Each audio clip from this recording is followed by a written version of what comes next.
Dalam sepekan, Presiden Donald Trump singgah di 5 negara bagian kompetitif dalam Pilpres: Florida, North Carolina, Michigan, Pennsylvania, dan Nevada. Kampanye berlangsung di udara terbuka dengan ribuan massa. Menurut Trump, pertemuan besar seperti ini tak banyak berbeda dari demo Black Lives Matter.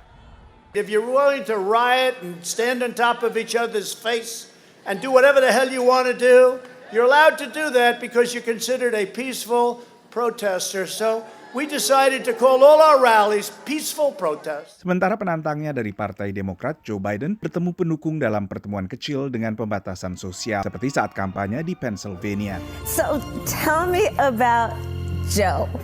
Kampanye Biden lebih mengandalkan kampanye virtual guna menekankan keinginan Biden menghindari resiko kesehatan bagi calon pemilih. Someone who will be at more intimate events and will listen to what people have to say. And that's part of the social justice aspect as well as the medical and economic aspects of his message. Whereas President Trump wants the big crowds. He wants to show that he has the support from what he calls the silent majority of Americans and that he is in this race and he still has a lot of followers.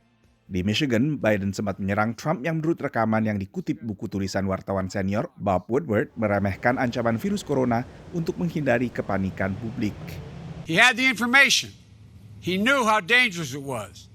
Now, while this deadly disease ripped through our nation, he failed to do his job on purpose.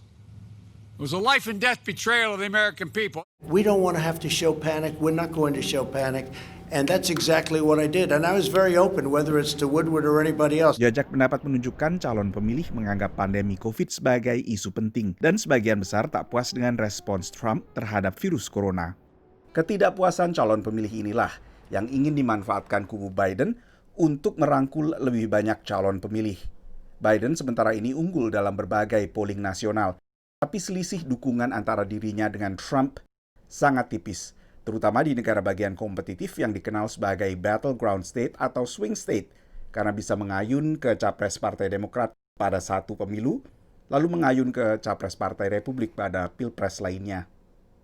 Di negara bagian tersebut, tim ses Trump melanjutkan aktivitas kampanye seperti tahun-tahun sebelumnya, termasuk membuka kantor lokal dan berkampanye dari rumah ke rumah. Dua hal yang tak banyak dilakukan kubu Biden. They're creating some enthusiasm with their events, and they are still knocking doors that because we're taking the pandemic so seriously, we're not doing. I am concerned that that's going to put us at a disadvantage. Tapi sebagian pendukung Biden yakin pendekatan yang lebih terarah tanpa menghadirkan massa tetap efektif dalam merangkul calon pemilih. Selain kampanye dalam format masing-masing, selanjutnya akan ada 3 debat capres dan 1 debat cawapres. Dari Washington DC, Nova Purwadi, VOA.